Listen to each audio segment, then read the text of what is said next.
Welcome back, fellow seekers of calm. Let me ask you something. Have you ever wanted something so deeply that the harder you tried, the further it seemed to drift away?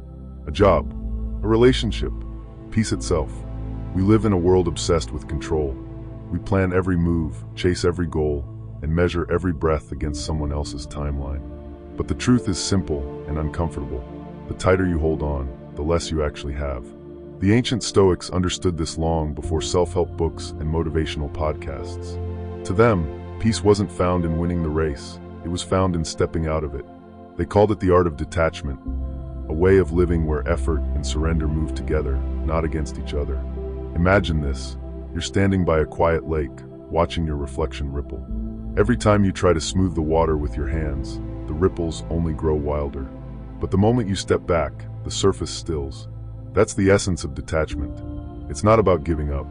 It's about allowing. When you stop forcing outcomes, life finds its own rhythm. Opportunities you once chased begin to appear naturally. The right people cross your path. The right doors open, not because you demanded them to, but because you finally made space for them to arrive. There's a quiet paradox here. The moment you stop needing something to happen, you invite it in. You become magnetic. So today, we'll explore what the Stoics called the harmony of effort and acceptance. How to give your best without losing yourself to the outcome. How to trust the unseen flow of the universe without drifting into passivity. And how to live from a place of peace, even while pursuing your biggest dreams. Take a deep breath. This isn't about rules or rigid discipline. It's about remembering who you are beneath all the striving. A mind capable of calm, a heart capable of trust.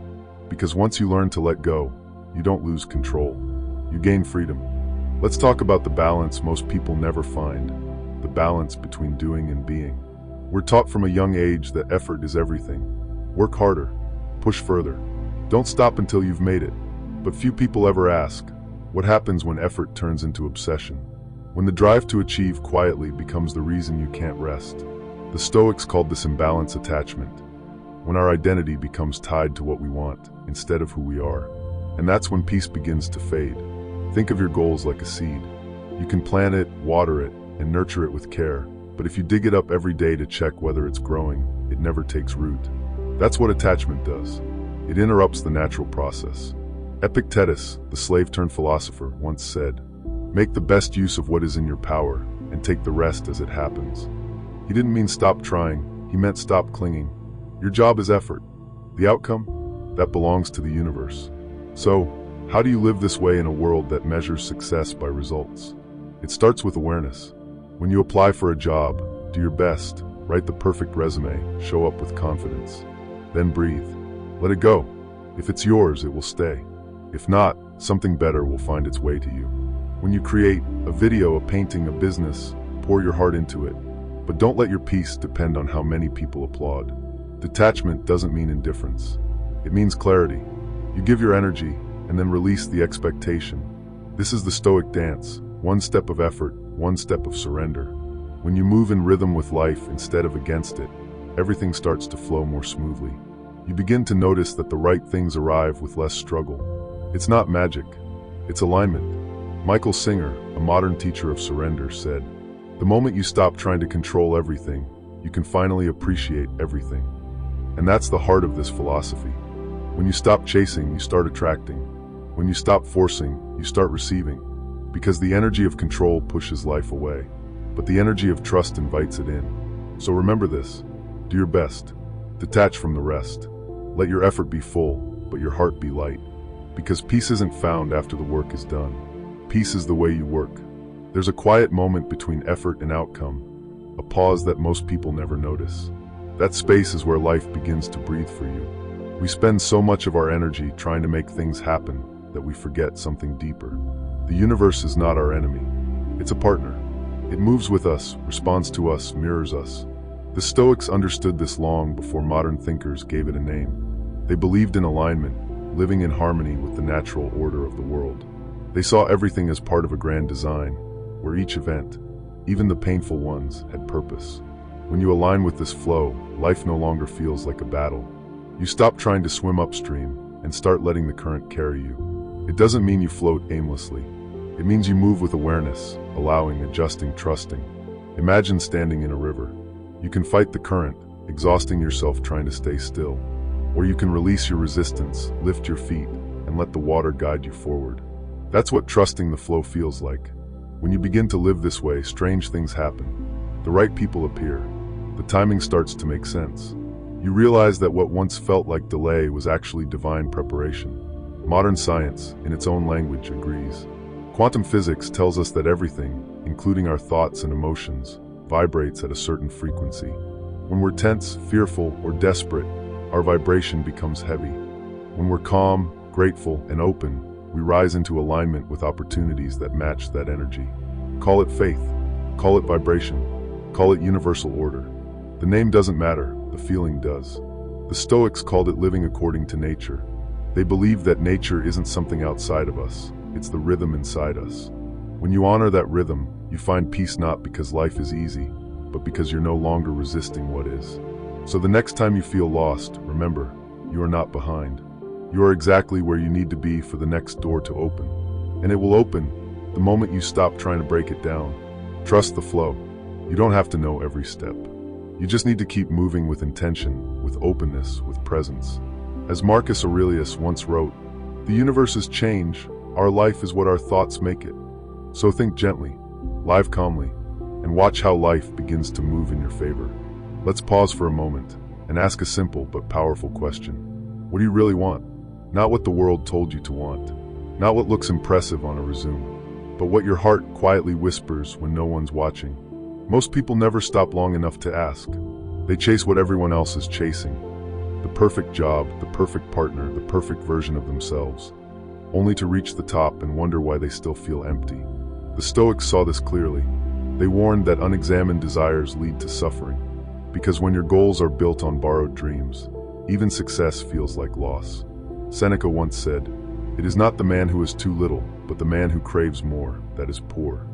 He wasn't condemning ambition. He was pointing to the truth that not all desire is created equal. Some desires are born from fear, fear of not being enough, fear of being forgotten, fear of falling behind. Those desires will never bring peace, because they are rooted in lack. But there are other desires, quiet, steady, sincere, that rise from the soul itself. They are not about proving anything. They are about becoming who you already are. You can feel the difference. Fearful desires rush. Soulful desires wait. One clings. The other trusts. When you understand where your desire comes from, you begin to see life differently. You no longer chase every shiny distraction. You move toward what feels real. You start to say no to the noise and yes to alignment. Think of desire like fire. Left uncontrolled, it burns and destroys. But when guided with purpose, it gives warmth, light, and life. So ask yourself, what's fueling my pursuit, passion, or pressure? Am I moving toward joy or running away from fear? Because when your intention is pure, detachment becomes natural. You stop forcing outcomes because you trust the direction. You know that if something doesn't happen, it's not rejection, it's redirection. In that space, desire becomes a compass, not a chain. It guides you, but it doesn't bind you. You can want deeply and still rest peacefully. You can dream boldly and still stay calm. Marcus Aurelius wrote, "Very little is needed to make a happy life. It is all within yourself, in your way of thinking." And maybe that's the point. The answers we seek out there were never out there. They were within us all along, waiting for the noise to quiet down. So as you move forward on this journey, remember, the goal is not to stop wanting. It's to want from the right place. Close your eyes for a moment. Picture the life you want, not as a fantasy, but as a living memory that hasn't happened yet. Feel it, see it, that quiet confidence, that gentle certainty that says, "This is who I'm becoming." The Stoics might surprise you here. They too believed in imagination, but not the kind built on wishful thinking. They saw imagination as a tool of reason, a way to shape the mind, to practice peace before the moment arrives. Marcus Aurelius wrote, "The happiness of your life depends upon the quality of your thoughts." In other words, the world doesn't begin outside you, it begins inside. Modern science echoes this truth. Neuroscientists call it neuroplasticity, the brain's ability to reshape itself with every thought, every emotion, every mental rehearsal. When you visualize success with conviction, your brain begins to treat it as real. New connections form, new energy flows. You literally train your nervous system to recognize peace, courage, and abundance before they appear. That's not magic. That's biology in harmony with intention. The Stoics would say, this is how you align perception with purpose. When you imagine clearly, you no longer react to the world, you participate in creating it. Picture this like sculpting marble. Each thought is a chisel mark, each belief a curve of the hand. Over time, your inner world takes form, and eventually the outer world reflects it. But here's the warning, imagination cuts both ways. If you rehearse fear, you create tension. If you replay failure, you build hesitation. And if you keep imagining the worst, you prepare your mind to see it, even when it isn't there. So the Stoics practiced mental rehearsal, not for success, but for serenity. They visualized challenges, losses, and uncertainty, not to invite pain, but to master their reaction to it. They learned that the mind can endure anything it has already embraced and thought. That's why imagination isn't just about vision boards and affirmations. It's about readiness. It's the art of walking into the future calmly, because you've already met it within. Try this. Each morning, before the noise begins, spend a minute imagining yourself at peace, no matter what happens that day. Imagine responding with patience, with grace, with quiet strength. If you can feel it first, you'll live it later. Because life doesn't give us what we demand.